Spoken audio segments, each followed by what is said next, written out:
예수를 믿는 우리들은 부활이라는 것을 빼버리면 신앙 자체가 다 무너져 버려요. 여러분, 이 세상에 많은 종교가 있어요. 그러나 그 종교마다 나름대로 특징이 있겠지만 기독교는 부활이 없으면 그 근거가 없어지는 거예요. 그래서 여러분 가지고 계시는 성경책 고린도 전서 15장 한번 여러분이 찾아보실 텐데 14절을 한번 보시겠습니다. 그리스도께서 만일 다시 살아나지 못하셨으면 우리가 전파하는 것도 헛것이요 또 너희 믿음도 헛것이며, 이렇게 말씀하고 있어요. 그러면서 17절을 한번 보실까요? 그리스도께서 다시 살아나신 일이 없으면 너희 믿음도 헛되고 너희가 여전히 죄 가운데 있을 것이요. 이렇게 말씀하는 걸 보면 부활이 없다면 기독교는 아예 없는 거다는 거예요. 예수님이 돌아가실 때 십자가에서 돌아가셨거든요. 엄청난 외상에 의해서 못 박히고 쇼크로 죽은 것뿐 아니라 숨을 쉴 수가 없어서 이 십자가에 매달리면 이 신체가 다 틀어져서 호흡곤란을 느낀대요. 그래서 6시간 만에 그냥 돌아가신 거죠. 그 돌아가신 것으로 끝이 아니라 나중에 그의 시신을 십자가에서 내리기 전에 롱구부스라고 하는 사람이 가서 창으로 예수님의 옆구리를 팍 찔렀어요. 그래갖고 이 창이 간을 통과하고 위를 통과하고 폐를 통과하면서 심장을 푹 찌르는 바람에 물과 피가 확 쏟아졌거든요. 그래서 사람들이 죽었어. 확실해 죽은 게 이렇게 확인할 정도로. 그래서 나중에 예수님이 살아났다고 얘기해도 가족도 안 믿었고요, 예수님의 제자들도 안 믿었어요. 왜냐하면 그렇게 죽은 걸 다 확인했거든. 그런데 그 예수님이 살아나신 거예요. 그러니 여러분, 예수님의 부활은 좀 특이하잖아요. 거기서 한 걸음 더 나아가 그 예수님이 부활하신 후에 40일 동안 제자들을 만나요. 그런데 어떻게 만나냐면 나 요즘 건강이 많이 좋아졌어. 그래, 그 별다방으로 나와 같이 만나자. 이렇게 만나는 게 아니라 문을 다 닫아놨는데 그 가운데로 주님이 딱 나타나는 거예요. 그러면서 제자들에게 너희에게 평안이 있을지어다. 와, 이 공간을 어떻게 오셨는지 다 막힌 그곳에 딱 나타나는 거예요. 저 엠마오로 내려가는 두 제자 중에 글로바라고 하는 사람이 근심이 가득해가지고 이런저런 얘기하면서 내려가는데 난데없이 거기에 한 사람이 딱 합류를 해요. 그러면서 너희가 무슨 일로 그렇게 근심하며 무슨 이야기를 하느냐. 그러니까 이 글로바와 그 같은 친구가 내려가는 동료가 말하기를 우리가 예루살렘에서 내려오면서 그 예루살렘에서 있었던 이야기를 하는데 너는 그곳에 있으면서 몰랐느냐? 그게 무슨 일인데? 예수님이 바로 요 며칠 전에 십자가에 달려 돌아가시지 않았느냐? 그런데 안식 후 첫날이 지나니까 여자들이 가서 보더니 살아났다고 하는데 말이 되는 소리를 해야지. 그래서 우리는 그런 사람들하고 어울리기 싫어서 우리 그냥 내려가는 거야. 이제 그 이야기를 들은 그 합류하신 그분이 성경을 들어가면서 메시아가 죽었다가 다시 살아나야 하리라는 말씀을 주시는 거죠. 그때 이 두 사람의 마음속에 가슴이 뛰고 마음이 뜨거워지는 거예요. 그러니까 은혜를 받으니까 강권하는 거야. 우리하고 좀 더 있자. 우리 저기서 지금 밥 먹으려고 하니까 여기서 우리 같이 식사하자 하고 막 붙잡을 때, 그래서 못 이기는 척하고 거기 식사 자리에 앉으신 그분이 기도를 하는 거지요. 그 기도할 때 드디어 두 사람의 눈이 탁 열렸어요. 그래가지고 주님이시구나 하는 순간 싹 없어진 거예요. 여러분, 너무 특이하잖아요. 그러니까 예수님의 부활은 임사체험을 한 일반인들하고는 전혀 다르게 물질적인 모든 거 다 가지고 있어요. 그래서 주님이 내가 영인 줄 아느냐? 그러면서 숨을 내쉬어요. 그리고 생선 있으면 가져와라. 생선도 드세요. 그러면서 예루살렘에 계셨던 분이 순식간에 갈릴리에서도 거기서도 나타나시고, 그리고 없어졌다가도 또 다시 다른 곳에서 제자들에게 또 보이시면서 그곳에서 제자들과 대화를 하신다고요. 그러니 여러분, 그 예수님은 특이해요, 특이하지 않아요? 특이하지요. 그런데 그때만 그러고 끝난 게 아니라 40일이 지나니까 감람원이라고 하는 데로 다 모여서 500명이나 되는 사람이 봤거든요. 한두 사람이 본 게 아니라. 이 사람들이 다 보는데 거기에 우리 주님이 올라가시면서 구름이 이렇게 가리는데 바로 그때 이 성을 떠나지 말고 내가 너희에게 약속한 성령을 받기까지 머무르라, 그러고 쓱 가시는 거예요. 제가 이 이야기를 성경에서 보니까 어떤 사람이 그러더라고요. 오, 그래 그래서 49제가 있는 거야. 우리 주님이 40일 만에 떠났잖아. 그러니까 그래서 49제가 있는 거야. 그 엉터리 같은 소리라고 제가 그랬어요. 여러분, 그러고 끝이 아니라 21세기가 된 지금까지도 주님이 약속대로 성령을 우리에게 보내주시는 걸 보면 그분은 없어진 것이 아니라 지금도 살아계신, 역사하시는 그런 분인 걸 믿으시길 간절히 바랍니다. 왜 예수님만 이렇게 특이하냐? 인류 역사에 수십억의 인구가 왔다가 갔는데 그 중에 인간의 모습을 하고 있는 분 중에 이렇게 특이하게 부활하신 분은 예수님 한 분이에요. 이 예수님은 그래서 인간이 아니라 그 이상, 인간의 모습을 한 하나님이시구나, 이걸 우리가 알 수 있는 거예요. 왜 그분이 그렇게 특이한 모습으로 우리 가운데 오셨느냐면 우리의 표적이 되게 하려고. 뭐가 되려고요? 표적이 되게. 왜요? 그분이 표적이 돼서 누구든지 그를 영접하는 자, 곧 그 이름을 믿는 자에겐 뭐가 되게 하신다고요? 하나님의 자녀가 되는 권세를 주신다는 거지요. 이럴 때 아멘 하시는 거예요. 아멘. 여러분, 예수님이 부활하시기 이전에는 우리는요, 이 세상에 살면서 이 땅이 단 줄 알았어요. 우리가 사는 이 세상이 전부인 줄 알았어요. 그런데 죽었던 분이 살아오는 바람에 죽음 이후의 세계가 있구나를 알게 된 거예요. 죽었던 사람이 살아와.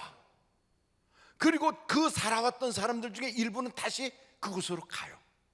근데 예수님은 우리 눈에 40일 동안 보이시더니 떠났다고 없어진 게 아니라 계속 그곳에서 하나님의 우편에 계시면서 우리의 기도를 응답하시고 우리에게 기도해 주시고 약속대로 성령을 보내주시고, 그러니까 그 우리가 알지 못했던 그 내세라고 하는 그곳과 우리가 지금 살고 있는 현세가 알고 보면 가까이 그 죽음이라고 하는 한 고개턱 저 건너편과 이쪽으로 왔다 갔다 하고 있단 말이죠. 그래서 우리가 이 세상이 다가 아니구나, 이 다음 세상이 있구나. 근데 그 세상은 어떤 세상이냐? 성경이 뭐라고 말씀하고 있냐면 우리가 죽으면 아주 죽는 것이 아니라 죽어도 다시 살겠고 살아서 영원히 산다는 거예요. 한번 절단해 볼까요? 죽어도 다시 살고 영원히 산다. 그러니까 믿는 사람이나 안 믿는 사람이나 죽으면 끝이 아니라 다시 살아요. 그리고 영원히 살아요. 그런데 믿는 사람은 영원히 천국에서 살고 안 믿는 사람은 영원히 지옥에서 산다는 차이가 있는 거예요. 제가 이런 얘기하면 사람들의 마음속에 하여간 목사들은 맨날 저 소리 난다고 이런 생각할 거예요. 한번 제가 여쭤볼게요. 여러분은 의인입니까? 죄인입니까? 의인인지 죄인인지, 의인이라고 말하기에는 조금 부끄럽고 죄인이라고 하기에는 그렇게 나쁜 짓을 많이 한 건 아닌 것 같고. 그럼 제가 한번 여쭤볼게요. 지옥 갈 만큼 죄를 지셨습니까? 여기는 또 대답하기가 좀 그래요. 내가 좀 죄를 진 건 사실이지만 지옥 갈 만큼 죄 진 건 아니지. 그래, 하나님이 뭐라고 하시면 한두 마디로 야단 맞고 좀 한두 대 매 맞는 것으로 끝날 정도는 죄를 졌지. 그러나 꼭 그렇다고 지옥까지 가는 건 너무하지, 이런 생각이 있단 말이죠. 그렇지 않습니까? 그럼 한번 거꾸로 여쭤볼게요. 그러면 천국에 가실 만큼 의로우십니까? 또 그거는 또 나 부끄러워서 그렇다고 말하기는 좀 그래요. 그러니까 지옥 갈 만큼 죄는 안 졌어. 근데 죄인은 죄인이야. 그렇다고 천국 갈 만큼 의로운 것도 아니에요. 그러니까 딱 어떻게 돼 있어요? 중간에 끼어 있어. 근데 여러분, 성경을 보면 중간이 있어요, 없어요? 없어요. 그래서 어떻게 돼 있냐면 천국 가든지 지옥 가든지 이게 딱 갈라져요. 근데 천국은 어떻게 가느냐? 천국은 하나님이 이렇게 싹 안고 품고 가신다 이 말이에요. 품고. 그래서 누구를 이렇게 품고 가시냐면 하나님과 특수관계에 있는 사람들을 품고 가요. 어떤 사람? 하나님의 자녀가 된 사람. 그래서 예수님을 표적으로 딱 두시고 누구든지 그를 믿으면 하나님의 자녀가 된다는 거예요. 할렐루야. 그래서 여러분, 하나님의 자녀가 된 사람들은 그 속에 다 하나님이 계시다고요.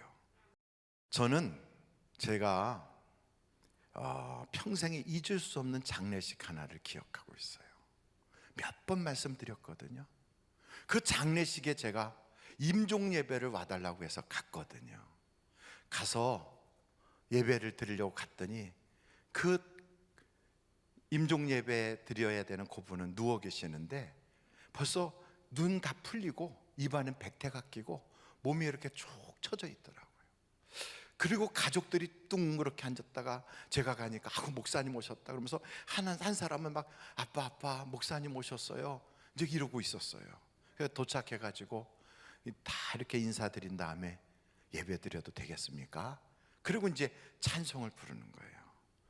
하늘 가는 밝은 길이 내 앞에 있으니 찬양을 쫙 하는데 갑자기 이분이 안 가! 아니 그렇게 눈도 풀어지고 혀에는 백태가 끼고 그랬던 분이 안 가! 소리를 지르고 온몸을 비트는데 거기서 끝이 아니라 눈을 크게 떴는데요, 눈이 막 튀어나올 것 같은데 눈에 핏줄이 막 쫙 세워졌어요. 그런데 그 핏줄 선 눈에서 눈물이 흐르는데 그 눈물이 붉은 눈물이더라고요. 피눈물이에요. 온몸을 비틀면서 안 가! 얼마나 놀랐겠어요? 그러면서 막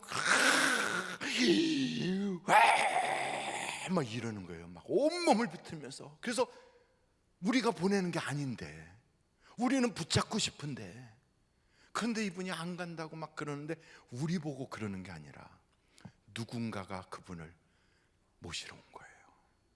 누군가가. 근데 그분을 따라가지 않겠다고 막 발버둥을 치는 거예요.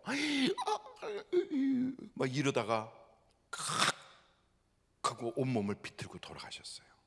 그대로 있으면 수의를 못 입혀. 입관도 힘들어요. 그래서 막 주물렀어요. 그리고 제가 제 손으로 눈을 이렇게 감겨드렸어요. 평생에 잊을 수가 없어요. 사람이 임종 때가 되면 자기 몸에서 영이 이렇게 빠져나가려고 하는 그 순간 영적 세계가 보인다고 그러네요. 그때 그분을 모시러 온 그 어떤 세력을 보고 몸부림을 치는 거예요. 몸부림을. 누가 그를 데리러 왔을까요? 근데 여러분, D.L. 무디라고 하는 분이 계세요. 그 전도자 D.L. 무디가 딱 임종 때가 돼서 떠나는데 그분이 뭐라고 하셨냐면 이렇게 말해요. 참 아름답다. 천국이 열리고 있어. 하나님이 나를 오라고 손짓하고 있네. 천사가 왔어.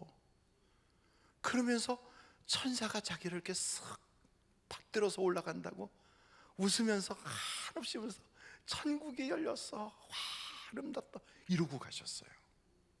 요한 웨슬레는 뭐라고 하셨냐면 하나님이 나와 함께하고 있는 것이 너무 자랑스럽다.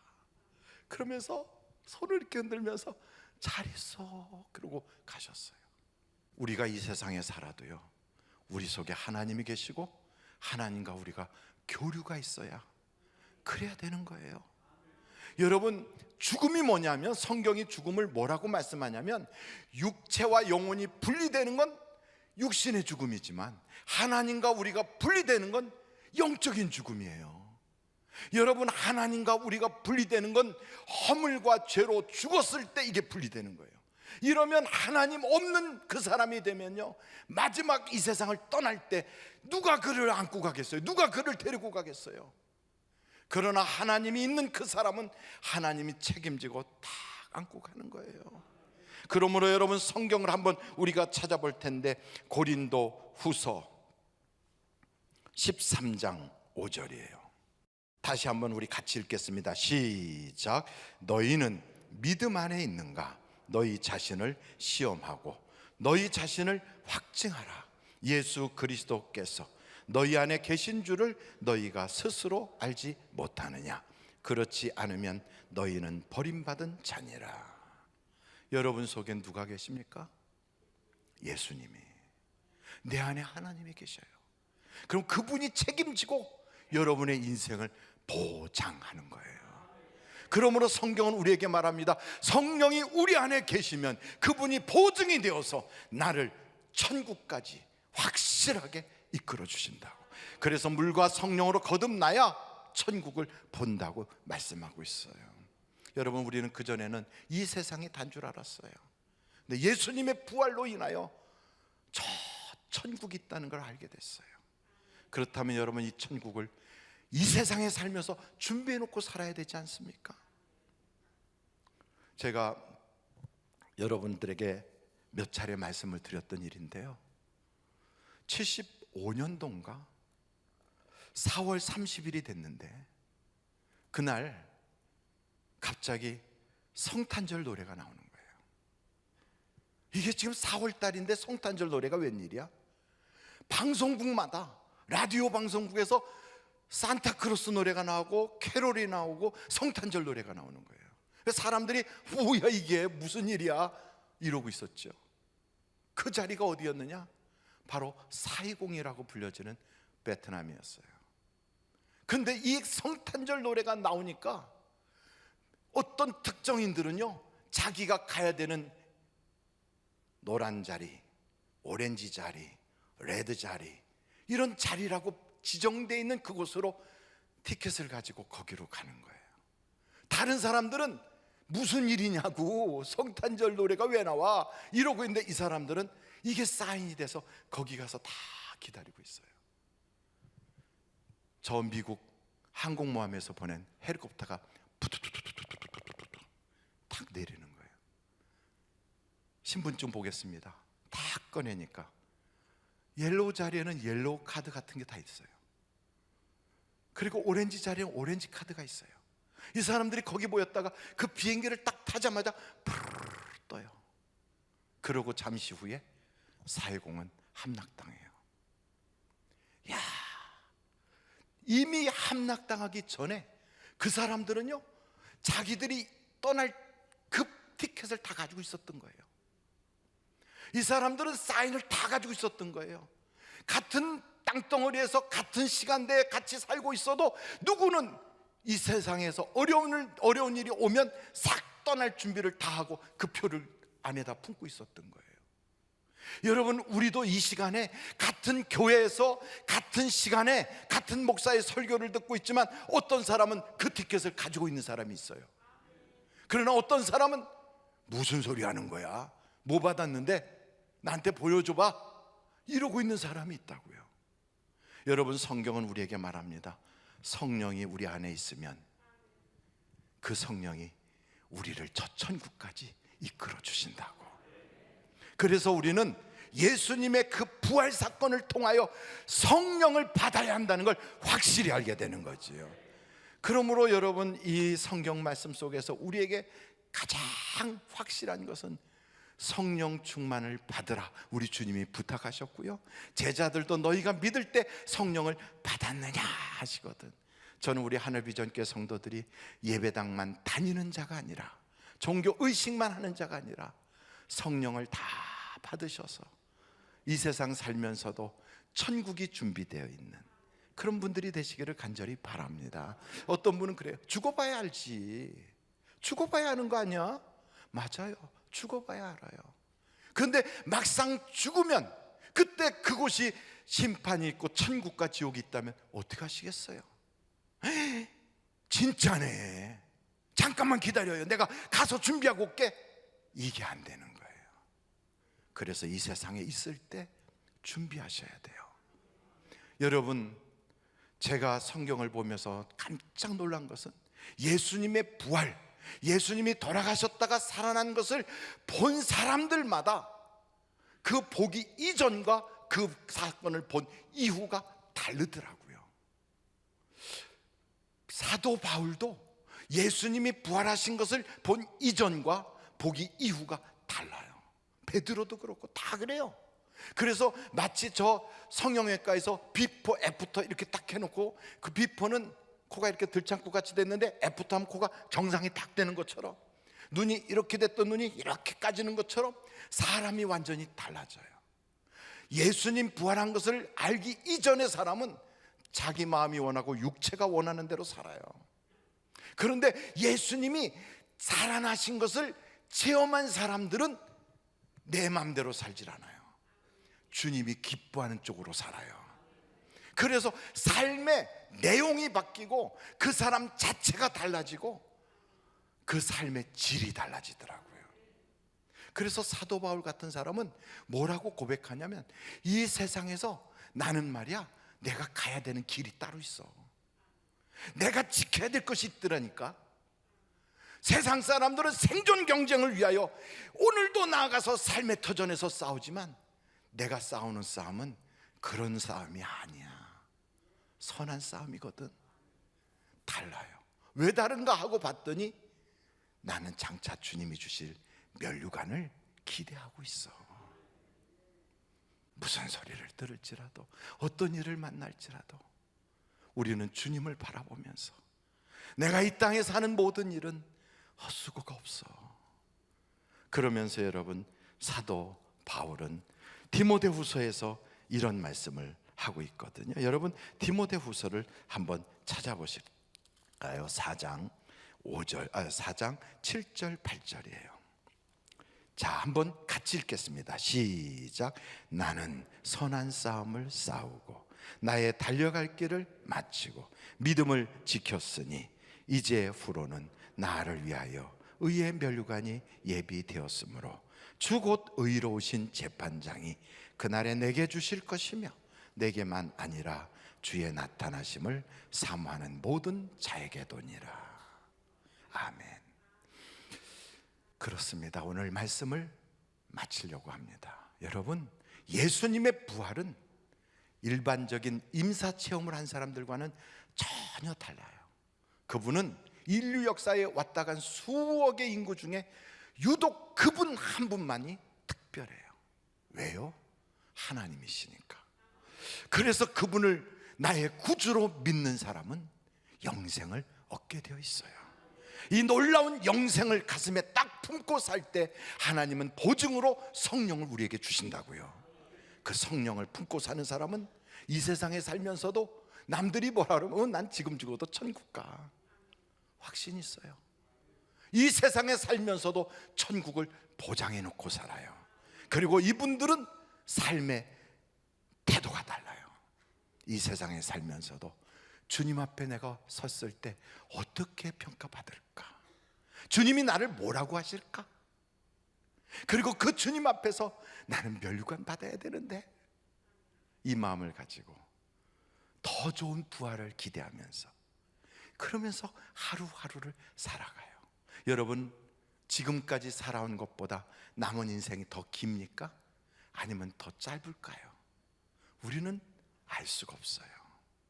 그러나 그날은 우리에게 올 겁니다.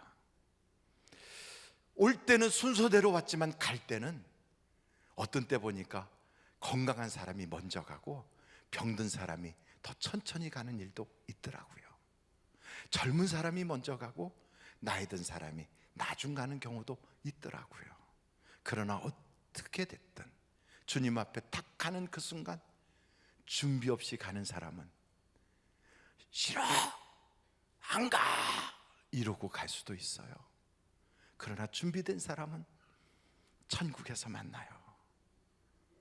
할렐루야, 천국이 열리네요, 호산나, 이러면서 비록 우리의 육체가 다 힘이 진해서 말은 못해도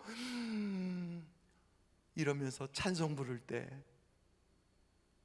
하늘 가는 밝은 길이 우리 앞에 쫙 열려질 때, 이 세상 나그네길을 다 마치고 주님 품에 안기는 그날, 여러분, 우리는 야, 나는 정말 복받은 사람이구나 이러고 떠나게 될 거예요. 저는 여러분 복받은 사람으로 인생의 마지막을 마감할 수 있기를 간절히 바랍니다.